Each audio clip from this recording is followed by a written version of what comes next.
Hello pupils, today we shall take one of the lesson of your English syllabus, The Happy Prince by Oscar Wilde.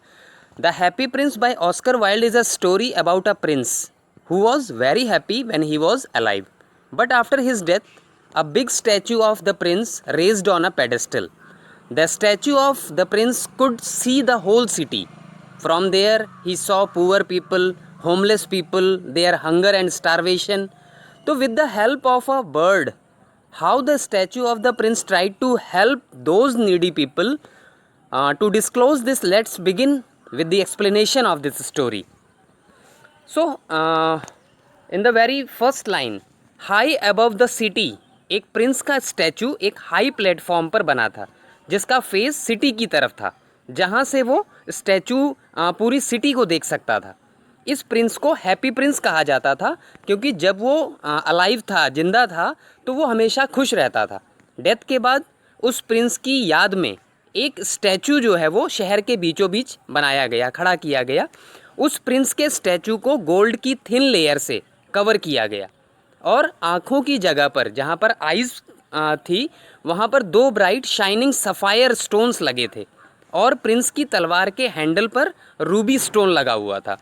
तो एक रात उस city में एक little bird swallow उड़ता हुआ आया. तो स्वेलो के सारे फ्रेंड्स 6 वीक्स पहले ही जो है इजिप्ट के लिए उड़ गए थे, लेकिन स्वेलो पीछे रह गया था. लेकिन बाद में स्वेलो भी अपने फ्रेंड्स के पास इजिप्ट जाने की सोचता है और वो इजिप्ट के लिए उड़ता हुआ उस सिटी से गुजर रहा था. तो स्वेलो दिन भर इजिप्ट जाने के लिए उड़ता रहा और रात के समय प्रिंस की सिटी में पहुंचा. अब स्वेलो रात में उसी सिटी में रुकना चाहता था, सो वो रुकने की जगह खोजने लगता है कि कहाँ जो है मैं शेल्टर ले लूँ. तो राइटर के अकॉर्डिंग स्वेलो को ये होप थी कि इस सिटी ने कहीं ना कहीं उसके रुकने के लिए जगह ज़रूर बनाई होगी, है ना, कि उसका अरेंजमेंट किया होगा. तो यहाँ बर्ड का ह्यूमर दिखता है. जैसे बर्ड ये सोचता है कि हाँ, इस सिटी ने जो है अपने गेस्ट का स्वागत किया होगा, है ना, गेस्ट के लिए जो है वो लिविंग अरेंजमेंट्स किए होंगे, स्टेइंग अरेंजमेंट्स किए होंगे. तो ऐसा जो ह्यूमर है वो राइटर ने बर्ड के थ्रू दिखाया है. फिर स्वेलो को हैप्पी प्रिंस का स्टैचू दिखाई देता है और वो रात वहीं रुकने का डिसीज़न लेता है क्योंकि उसे लगता है कि यहाँ उसे शेल्टर और फ्रेश एयर दोनों मिल जाएंगे. तो स्वेलो हैप्पी प्रिंस के स्टैचू के पैरों के बीच में उतर जाता है ना, उसके फीट्स के बीच में उतरता है. जब स्वेलो हैप्पी प्रिंस के फीट में बैठा होता है तो वो सोचता है कि मेरा बेडरूम तो गोल्ड का बना हुआ है. क्यों? क्योंकि जो है स्टैचू यानी हैप्पी प्रिंस का जो स्टैचू था वो पूरा जो है वो गोल्ड प्लेटेड था, है ना, गोल्ड की थिन लेयर से कवर्ड था कि जो है वो चारों तरफ से सोने से बना हुआ था, घिरा हुआ था. इसलिए जो है वो बर्ड जो है ये फील करता है कि वाह, मेरा तो जो बेडरूम है वो चारों तरफ से गोल्ड से घिरा हुआ है ना. So let's move further to the story. अब स्वेलो जो है वो सोने की तैयारी करता है, लेकिन जैसे ही स्वेलो सोने के लिए अपना सिर जो है वो अपने पंखों से ढकता है, वैसे ही उसके ऊपर पानी की एक बड़ी सी बूंद आकर गिरती है ना. तो स्वेलो बड़ा सरप्राइज़ होता है कि आसमान तो एकदम साफ़ है ना, तारे भी साफ़ दिख रहे हैं, फिर भी बारिश हो रही है. अब जब उसके ऊपर एक पानी की बूंद गिरती है तो वो सोचने लगता है कि आसमान तो एकदम साफ़ है, फिर भी जो है वो बारिश की बूंदें गिर रही हैं मेरे ऊपर. तभी स्वेलो पर एक और बूंद गिरती है ना, दूसरी बूंद गिरती है. तो स्वेलो सोचता है कि ये स्टैचू जो है वो तो यूज़लेस है क्योंकि वो उसे पानी से नहीं बचा पा रहा है, पानी की बूंदों से नहीं बचा पा रहा था. तो स्वेलो सोचता है कि उसे रात गुजारने के लिए कोई दूसरी जगह देखनी पड़ेगी, है ना, कि जैसे यहाँ जो है वो रात गुजर नहीं पाएगी, इस तरह से पानी की बूंदें गिरेंगी तो मैं सो कैसे पाऊँगा. और स्वेलो किसी घर की चिमनी के नीचे रुकने की जगह खोजने लगता है ना. तो ये सोचकर जैसे ही स्वेलो हैप्पी प्रिंस के फीट से बाहर उड़ने की सोचता है, वहाँ से निकलने की सोचता है, उस पर जो है वो ड्रॉप यानी तीसरी ड्रॉप जो है वो उसके ऊपर गिरती है, पानी की तीसरी बूंद उसके ऊपर गिरती है. तो स्वेलो ऊपर की तरफ देखता है तो वो क्या देखता है कि हैप्पी प्रिंस का जो स्टैचू था वो रो रहा था और उसकी आंखों से आंसू नीचे गिर रहे थे. तो स्वेलो ने स्टैचू से पूछा, जैसे फिर जो है वो स्वेलो जो है वो स्टैचू से पूछता है कि तुम रो क्यों रहे हो, है ना, तुम देखो तुम्हारे आँख जो आंसू हैं, है ना, आंसू की बूंदों से मैं पूरा भीग गया. तो स्टैचू स्वेलो को पूरी स्टोरी बताता है कि जब वो ज़िंदा था और उसके पास ह्यूमन हार्ट था तो उस समय उसे नहीं पता था कि टीयर्स क्या होते हैं, आंसू क्या होते हैं. क्योंकि जहाँ वो रहता था वहाँ सौरों को एंटर करना अलाउड नहीं था, है ना। And there was happiness all around.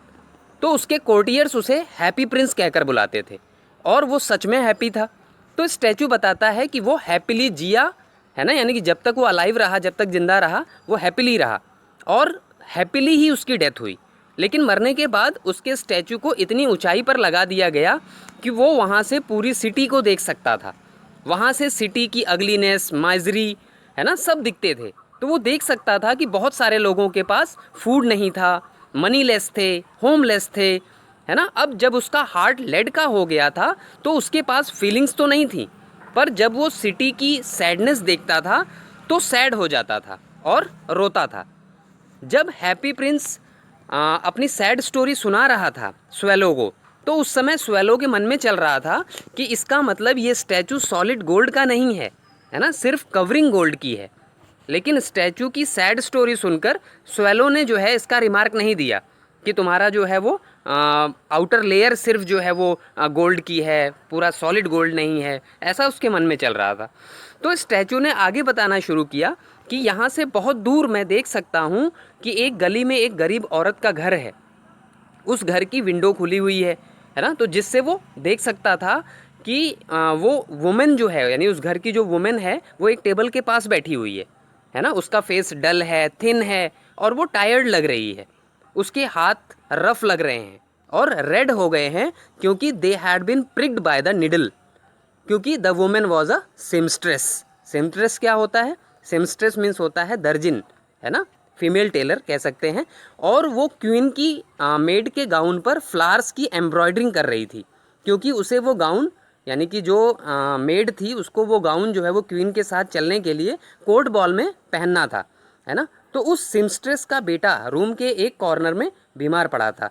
उसे फीवर था और वो अपनी माँ से ऑरेंजेस मांग रहा था, है ना, कि जैसे उसको मन कर रहा होगा ऑरेंजेस खाने का, तो वो उससे मांग रहा था। लेकिन उसकी माँ इतनी गरीब थी कि उसके पास अपने बेटे को देने के लिए रिवर वाटर के सिवाय और कुछ नहीं था। इसलिए उसका बेटा रो रहा था, है ना, कि उसको ऑरेंजेस नहीं मिल पा रहे थे, इसलिए वो रो रहा था। तो ये कहकर हैप्पी प्रिंस स्वेलो से रिक्वेस्ट करता है कि वो उसकी तलवार के हैंडल से रूबी स्टोन निकाल कर उस वुमेन को दे आए, है ना। तो हैप्पी प्रिंस स्वेलो से कहता है कि उसका पैर इस पेडेस्टल से बंधा हुआ है ना, इसलिए वो वहाँ से कहीं जा नहीं सकता, तो स्वेलो उसकी हेल्प करे, है ना, वो ऐसा उससे कहता है। फिर let's move to the further part of this story. Reply में स्वेलो कहता है कि उसे इजिप्ट जाना है ना, उसके पास इतना टाइम नहीं है कि वो उसकी हेल्प कर पाए, क्योंकि उसे तुरंत जो है वो इजिप्ट पहुंचना है, क्योंकि वहाँ उसके फ्रेंड्स उसका इंतज़ार कर रहे हैं, है ना। तो इस समय जो है उसके फ्रेंड्स नाइल रिवर के पास उड़ रहे होंगे और वहाँ के लार्ज लोटस फ्लावर से बात कर रहे होंगे, है ना, कि जैसे उसके पास पहुँचने वाले होंगे। तो जल्दी ही वो सोने चले जाएंगे, यानी सारे उसके फ्रेंड्स जो है वो सोने चले जाएंगे, इसलिए उसे जल्दी से जल्दी इजिप्ट पहुंचना है ना। तो then the statue requested the swallow कि वो एक रात के लिए उसके पास रुक जाए, है ना, कि जैसे ये इतना हेल्प कर दे कि एक रात के लिए जो है वो उसके साथ रुक जाए और स्टैचू के लिए उस वुमेन की हेल्प कर दे, है ना। वो रिक्वेस्ट कर रहा था ना हैप्पी प्रिंस का स्टैचू कि तुम एक रात के लिए मेरे साथ रुक जाओ और जो है उस वुमेन की हेल्प कर दो, मेरे लिए कर दो। तो स्वेलो कहता है कि उसे बॉयज़ बिल्कुल पसंद नहीं है और उसे इजिप्ट जाना है ना, कि एक रीज़न है कि मैं तुम्हारी हेल्प नहीं कर सकता, क्योंकि जैसे एक तो मुझे बॉयज़ पसंद नहीं है और मुझे दूसरे इजिप्ट जाना है। लेकिन हैप्पी प्रिंस को सैड देखकर स्वेलो उसकी हेल्प के लिए रेडी हो जाता है, अग्री कर लेता है और स्टैचू उसे थैंक्स कहता है ना। उसके बाद स्वेलो स्टैचू की स्वॉर्ड के हैंडल से रूबी स्टोन निकालता है और उसे अपनी चोंच में पकड़कर, है ना, अपनी बीक में पकड़कर सिटी की तरफ उड़ जाता है। उस वुमेन के घर की तरफ उड़ते हुए स्वेलो कैथेड्रल चर्च टावर को क्रॉस करता है ना। उसके बाद वो पैलेस के पास पहुंचता है। उसे पैलेस के अंदर से डांसिंग साउंड सुनाई देता है ना, कि वो सुनता है कि अंदर जो है वो डांस वगैरह चल रहा है। तो पैलेस की बालकनी में एक ब्यूटीफुल गर्ल अपने लवर के साथ बाहर आती है और वो गर्ल उसी गाउन के रेडी होने की बात कर रही थी जो उस वुमेन को एम्ब्रॉयडरिंग के लिए दिया गया था। इसके बाद स्वेलो रिवर के ऊपर से गुजरता है है ना, उसे रास्ते में शिप्स भी दिखते हैं। वो जिस रास्ते से वो उड़ रहा था, जो उसका रूट था, तो उस रूट से जो है वो बहुत सारे शिप्स आते दिखते हैं जिनके सेल्स पर लैंटर्न टंगे होते हैं। एट लास्ट स्वेलो उस सिम्स्ट्रेस के घर पहुंचता है। वो लड़का फीवर से परेशान था, है ना, जो सिम्स्ट्रेस का लड़का था, जो बेटा था उसका, वो फीवर से परेशान था और सो नहीं पा रहा था। इसलिए वो एक तरफ से दूसरी तरफ करवट बदल रहा था, है ना, टॉसिंग हो रही थी बस। उसकी माँ ज़्यादा काम की वजह से थक गई थी और सो गई थी। तो इसके बाद स्वेलो अंदर उड़ कर गया, है ना, कि स्वेलो जो है वो अंदर उड़ कर गया और रूबी स्टोन को टेबल पर गिरा दिया। इसके बाद वो उस लड़के के पास गया और अपने पंख से उसके फोरहेड पर फैनिंग की, है ना, जैसे फड़फड़ाया वहाँ पे, और उसको जो है हवा दी, है ना, कि जिससे उस लड़के को रिलैक्स मिला और उसे भी नींद आ गई। इसके बाद स्वेलो वापस प्रिंस के पास पहुँचा और उसे सारी बात बताई, है ना, और कहा कि इतनी सर्दी के बाद भी अब वो वार्म फील कर रहा है। तो प्रिंस कहता है कि वो वार्म इसलिए फील कर रहा है क्योंकि उसने एक अच्छा काम किया है ना, किसी की हेल्प की है, और किसी की हेल्प करना जो है वो एक ब्लेसिंग है। तो प्रिंस की बात सुनकर स्वेलो सोचने लगता है और सोचते सोचते जो है उसे नींद आ जाती है। तो अगली मॉर्निंग स्वेलो रिवर पर जाता है और टुक अ बाथ, नहाता है वहाँ, और ये सोचकर खुश होता है कि आज रात वो इजिप्ट पहुँच जाएगा, है ना। ये सोचकर जो है वो बहुत खुश होता है कि आज रात इजिप्ट पहुँच जाएगा। तो क्योंकि स्वेलो इजिप्ट जाने के थॉट से बहुत खुश था, है ना, कि उसको जैसे ये बहुत खुशी हो रही थी कि वो अब जो है वो वहाँ पहुँच जाएगा, तो इसलिए वो सिटी के सारे मॉन्यूमेंट्स विज़िट करता है, कि सोचता है कि सिटी में हूँ, अब आज रात को मुझे इजिप्ट चले जाना है, तो कम से कम यहाँ थोड़ा बहुत घूम लेता हूँ मैं। तो लॉन्ग टाइम तक चर्च स्टीपल के टॉप पर बैठा रहता है, और जब रात होती है और चाँद निकलता है तो स्वेलो प्रिंस के पास जाता है और उससे इजिप्ट जाने की परमिशन मांगता है ना, कि जब रात हो जाती है तो वो प्रिंस से कहता है कि अब तुम मुझे परमिट कर दो और मैं यहाँ से इजिप्ट चला जाता हूँ। तो प्रिंस स्वेलो से अपने साथ एक रात और रुकने के लिए रिक्वेस्ट करता है। उससे कहता है कि तुम एक रात और रुक जाओ, लेकिन स्वेलो कहता है कि इजिप्ट में उसके फ्रेंड्स उसका इंतज़ार कर रहे होंगे, उसे जाना ही होगा। तब प्रिंस कहता है कि far away across the city उसे एक डार्क रूम दिखाई दे रहा है, और at the top of the house एक यंग मैन बैठा है ना, वो पेपर्स से भरे हुए एक डेस्क पर बैठा है और हार्ड वर्क कर रहा है। उसके पास एक ग्लास पड़ा हुआ है जिसमें मुरझाए हुए फूल लगे हुए हैं, है ना, तो उसके बाल ब्राउन एंड क्रिस्प हैं, मतलब सारा डिस्क्रिप्शन देता है वो। और उसके लिप्स रेड हैं, कैसे, पोमेग्रेनेट की तरह, और उसकी आंखें जो है वो बड़ी बड़ी हैं जिसमें बहुत सारे सपने हैं। तो प्रिंस बताता है कि जो है वो यंग मैन एक प्ले फिनिश करने में लगा हुआ है ना, कि जैसे वो उसको एक प्ले जो है वो फिनिश करना है, क्योंकि वो एक राइटर है ना, लेखक है, लेकिन उसे बहुत सर्दी लग रही है जिससे वो लिख नहीं पा रहा है, और उसके पास इतने पैसे नहीं हैं कि वो फायर अरेंजमेंट कर सके। तो वार्म होने के लिए, जैसे अगर फायर अरेंजमेंट कर लेता तो वो थोड़ा सा वार्म फील करता और जो है अपना प्ले राइट कर सकता था, उसको कंप्लीट कर सकता था। और वो हंग्री भी है जिससे वो वीक फील कर रहा है। ये सारी बातें सुनकर स्वेलो समझ जाता है कि प्रिंस उस यंग मैन की भी हेल्प करना चाहता है।